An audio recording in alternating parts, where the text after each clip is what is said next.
Hello, this is Danny from CG Dreams, and I'm just making a very quick video just as an introduction to the character tool within Cinema 4D Studio Edition. I'm also going to go through a few tips and tricks about setting up your character ready for the rigging process. So first of all, I've just brought in a character that I've done a while ago, and you'll notice here that the character isn't placed on the floor, and you also notice that its center point of axis is in the middle of the body. So the easiest way for you to get the character onto the floor is, first of all, make sure that we go to our mesh axis center, and if you open the axis center here, what you can do is you can make sure that it goes to the bottom of the y-axis, which is the up and down position. So if we just click on -100 and click execute, it will go straight to the feet, which is really handy for us. The next thing is I want to position the whole character onto the floor, so I'm going to go to the y-axis right down here for the position and then zero this out. It's a good idea for you to have the X, Y and Z all zeroed out before you start to do your rigging. I'm just going to press the O key, and now we've got down to the point where we can see the character and it's positioned in the X, Y and Z position. It's also a good idea to work with real world scale as well, which is what this model is, so I'm fine with that. Now when you add the character tool, you'll find it in the character menu. You click on the character tool and you'll see that you've got this arrow. The arrow is basically indicating to you what is the front. So if the arrow is pointing forwards and your character is facing the opposite direction, it means your character is rotated the wrong way. So you'll need to rotate this 180 degrees so that your character is facing forwards. Once you've got to this stage, you can now start to work with building the modular style character tool. Now the first thing you'll notice is that when you've got your character tool made, you've got some very basic options here, and the first options you want to be looking at is in the basic menu. This is where you would want to name your character, which is what it's going to be called. You can also make sure that you've got this character type selected as well. See, it's none at the moment. I'm going to say biped, and I'm also going to take off the auto size, so that I can make sure that as I build the character components, it's going to build it roughly to the scale of the character. So when I look at my character and it's selected, I can see here that the y-axis, it's this high in centimeters. I'm going to copy this, Control and C. I'm going to go back to my character tool and I'm going to paste this, Control and V, into the sides and then press enter. Now that I've done this, when I move over to the object, within the object tab for the character tool, everything that I add in a modular sense is going to be built according to the height of this character. So that's add the root. We click on the root. You can see here there's only one more option, which is the add the IKFK blend for the spine. I'll click that. Now we've got some options here. The options are for us that we can add multiple components from this same page. So the likelihood is you don't want to just click on one of these and then move on to the next stage. So in order to keep on the same page, we hold down the shift key and it allows us to keep on here. If you don't hold the shift key and you click on one of these, you'll notice here that it goes on to the next stage. You'll be thinking, oh dear, I can't see anything in there. This is because you have to go back and select the spine again and then continue. Now the other way, the best way of doing it is just to hold down the shift key. So what you do is you select the spine, which is where you was originally, hold down the shift key and it will keep you on this page. So you can click on the arm, the jaw, the eye and the leg without moving off this page. Now there's a couple of options here for the arm and the leg. We've got the IKFK only, or we've got the IKFK bendy. The bendy will give you additional options if you want to have a bendy style cartoon character. The neck bind count is to how many joints is going to be added to the neck, so you can increase this if you want to. Once you've done this, you will next want to add the arm and the leg, but you want to do this in symmetry, providing you've got a character with arms and leg for the left and right side. So holding down the shift key, you also hold down the control key and it allows you to add these in symmetry. So you click on the arm, you click on the leg. Now the jaw isn't going to be in symmetry, so I'm just going to release the control key but keep the shift key held down and click on the jaw once. Now the I is going to be for left and right side, so I do want to hold down the control key, click on that once, and now both the I controllers are added. I can now release the shift and control key, and you can see here that it's just left us on here. Now when you click on the last component, the I, it's probably a good idea, like I didn't do, is to just release the shift and the control key, or just hold down the control key so you can add the left and right to the I. So I've let go of the shift key, hold down control, click on the I, it's added the I controllers. We're all sorted, that's great. Now that it's done this, it's basically telling me that there's nothing else to be added. The next stage is to move all of our joints into the position for the character. So we go to the adjust mode. The adjust mode allows us to move all the points in symmetry so that it aligns up with all the different parts of the body of our character. There's several ways that we can go about aligning these. One way is to use the translate tool. You can also activate the coordinate system for weld, which puts the translate tool in weld space. This is handy if you want to move something directly up and down, as you can see there. So that's quite nice. In addition to this, what you can also do is you can use the rotate. So you can rotate multiple joints at once, say like the arm. You see that. You can also use this scale, so that you can scale for extra long limbs.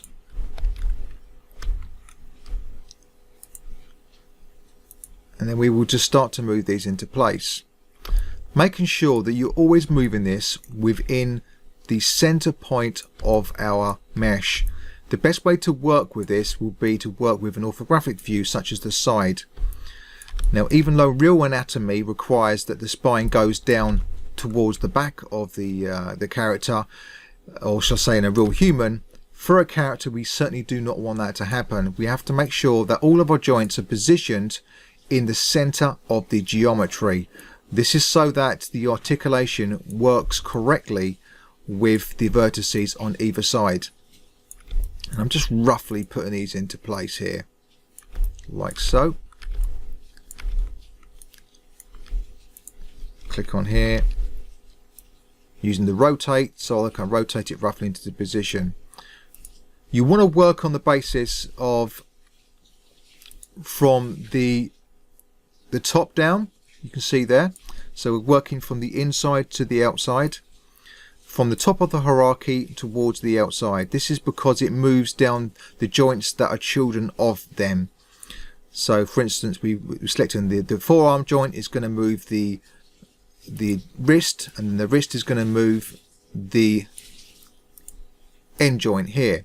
So I want you to just keep that in mind, okay, when you're doing this, that you always want to work from one position to the next and be thorough about doing that. This is where you would normally want to deactivate the weld mode so that you can work with the orientation of the joint itself. So for instance, that would be a time to activate that. See that? A slight bend. It's good to have a slight bend in your character's limbs when you're actually making a character for rigging. It's also good for character to be in an A pose like this, or into a T pose, depending on the type of animation that you're doing. If a character's going to have its arms up above its head or above the shoulder level a lot, then I would typically rig in a T pose. If the character's going to spend a lot of the time with the arms down, I would typically rig with an A pose. This is because of the deformation. It's kind of more orientated towards one or the other. The next thing I want to point out is the spine. You do not want to have the spine curved too much, because this can also cause problems. Okay, now you notice here that when I start to move the spine, that it's moving all of the rest of the rigs. And in some cases you can press the 7 key and it will only move a particular controller, but this doesn't always work. So whenever you're doing your controlling, or shall I say your adjustment to the components, make sure you first get your spine done first. Okay, you're better off to work particularly from a side view or front view. Okay, like this.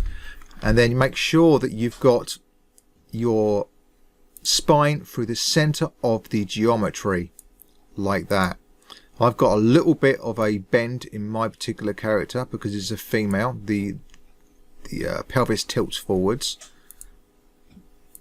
I'm not going to go through the entire process, but just make sure that these points are through the center of the geometry.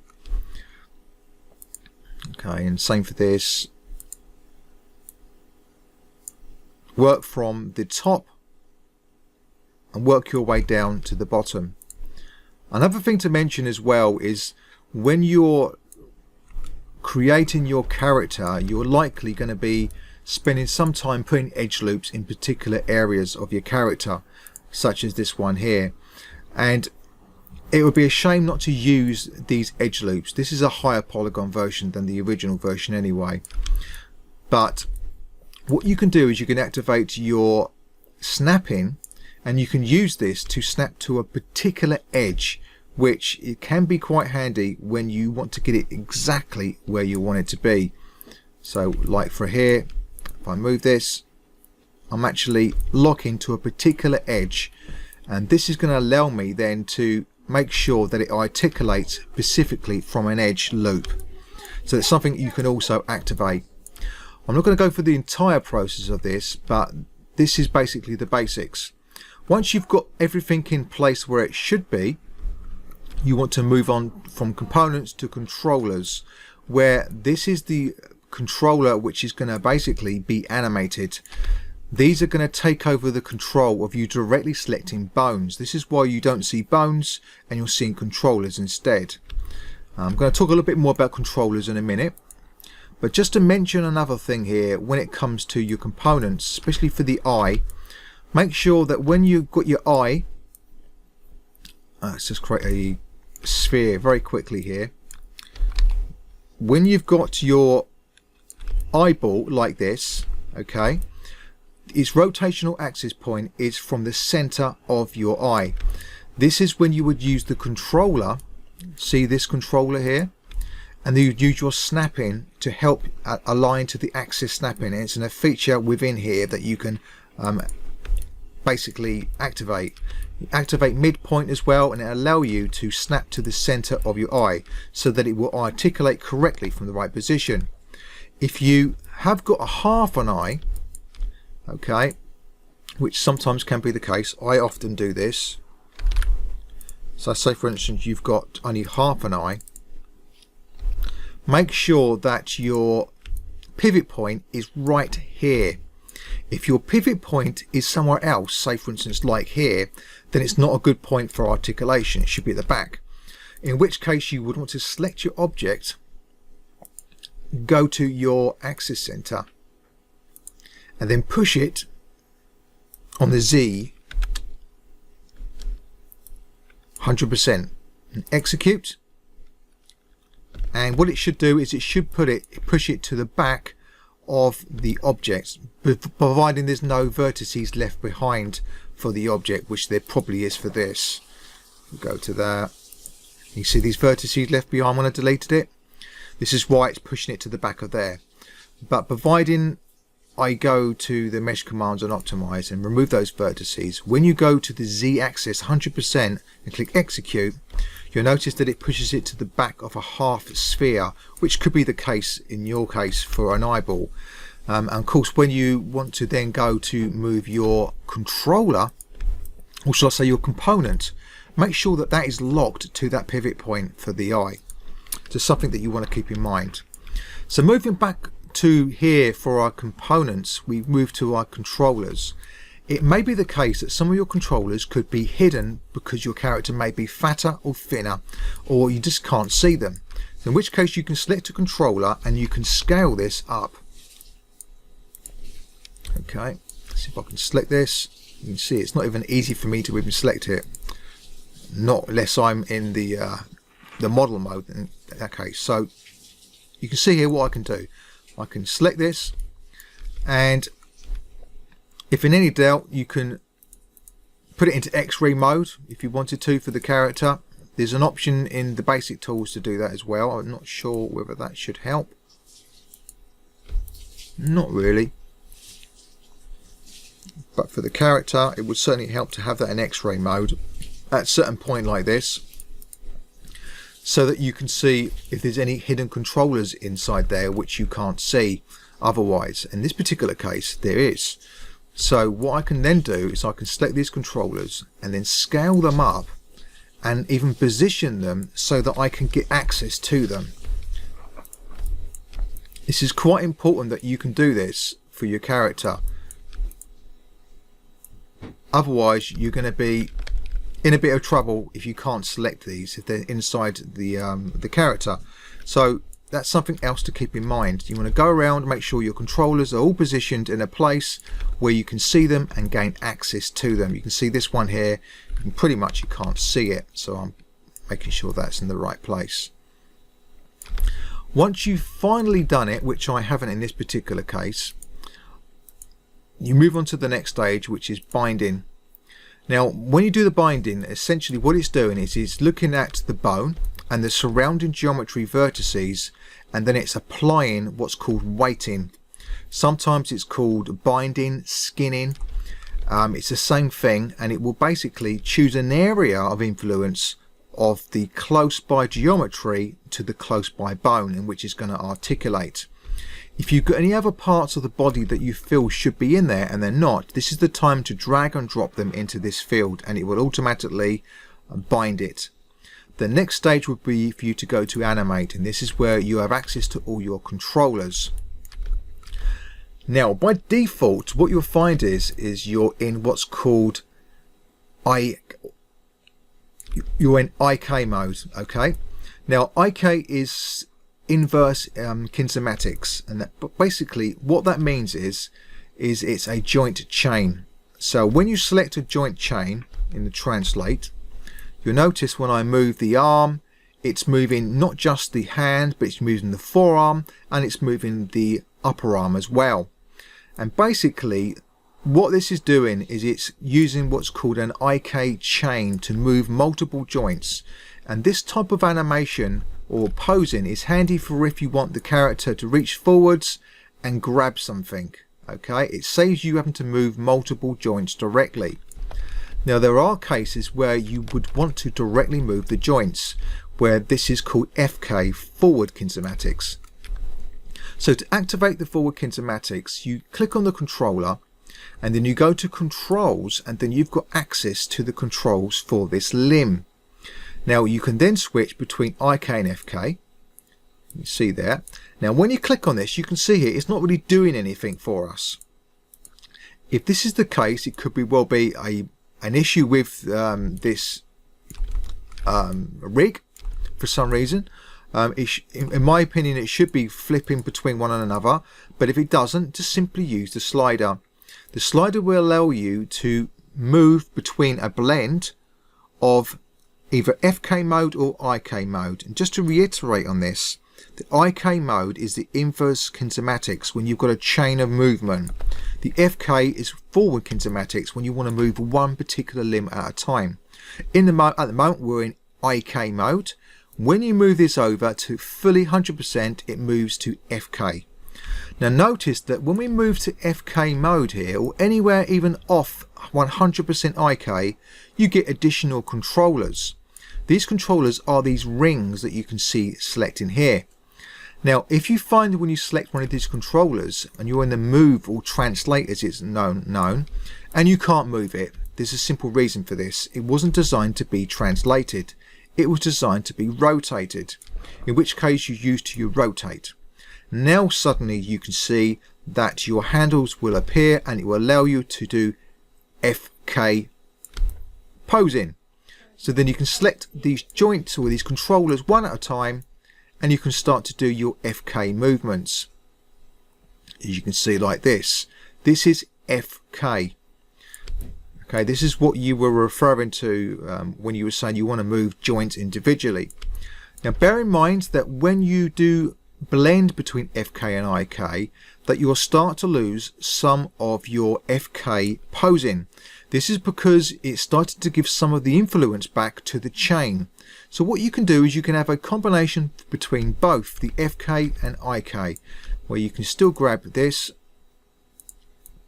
and have a little bit of influence on it, but you can also still grab the joint directly, or the controller directly.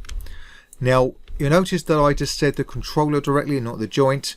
This is because these controllers are set up to take over the control of direct joint manipulation.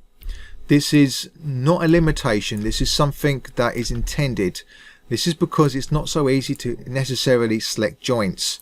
The controllers are there for a reason, and that is to aid you, the animator, in selecting joints. Like this is selecting the upper arm, this is selecting the forearm, and this would be selecting our wrist. As you can see here, we can move the wrist.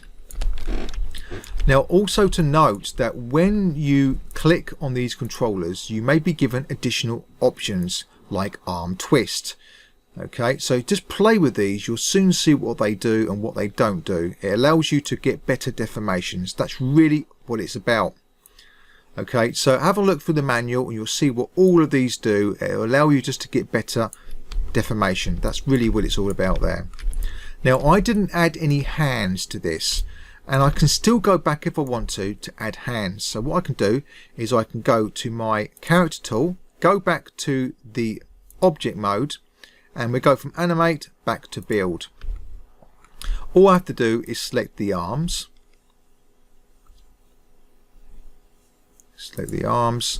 and I'm going to hold down the shift and control and click on hand, and then a hand gets created for each of the sides.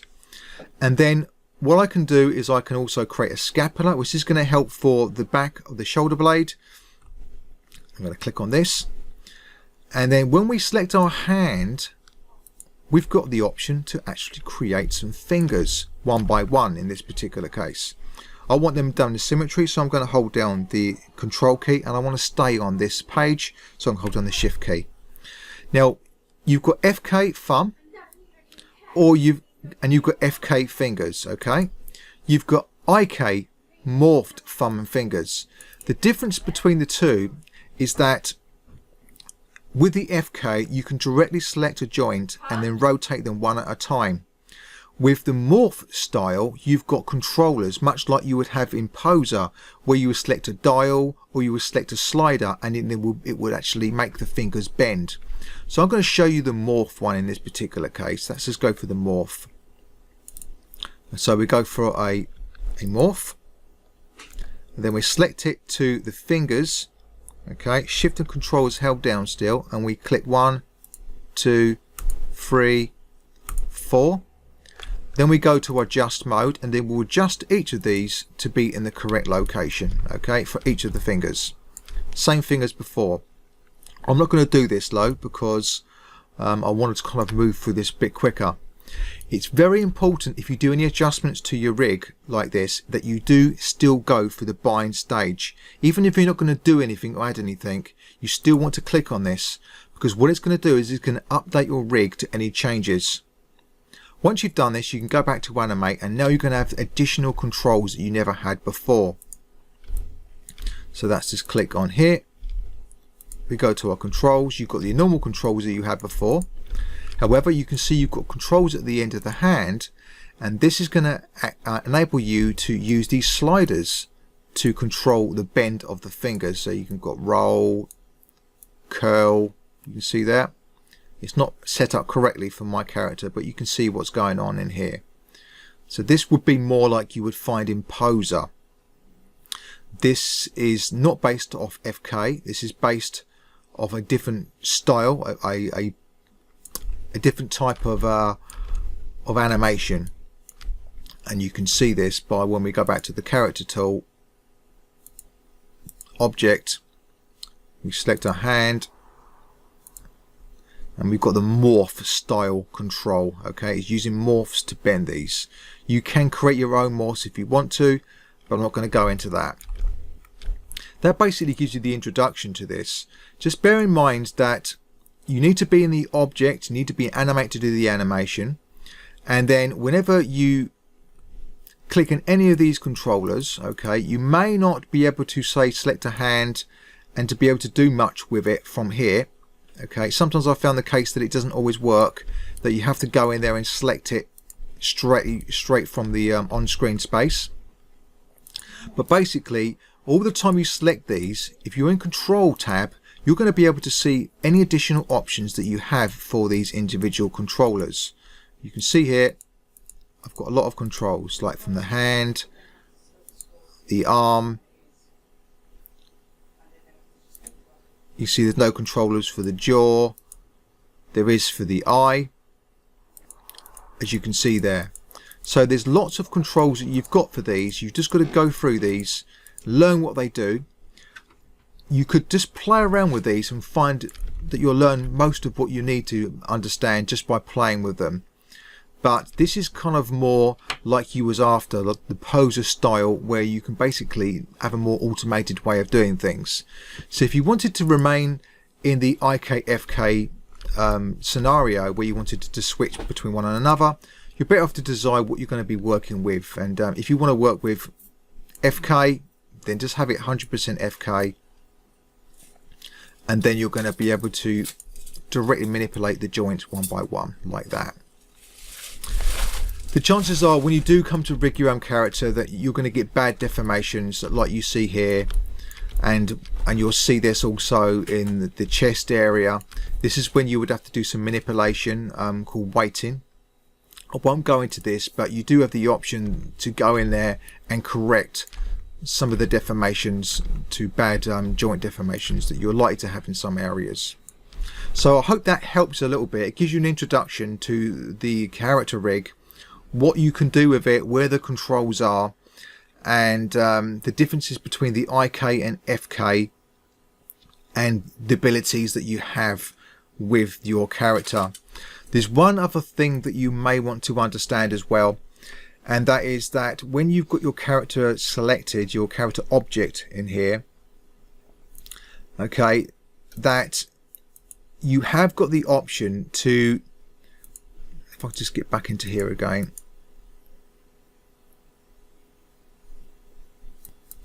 you have got the option to select reset pose. This is going to reset the pose to the original pose. If you've got, there are a few other options that you should definitely look in the manual for this, with different hotkeys like shift key. But basically what you can do is you can reset the pose, you can update the pose. You can also add a walk cycle to this, which you want to look into separately. But just to take note that if you do mess up your rig, you can easily go back and reset your pose at any time, so it's not really a problem.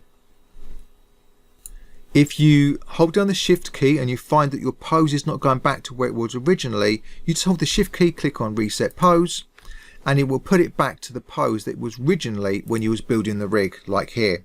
Okay, this is just so that you understand that if you ever did run into a problem when you animate and then you click on reset pose and it didn't go back, hold down the shift key and it will reset to the original pose found in your big build rig.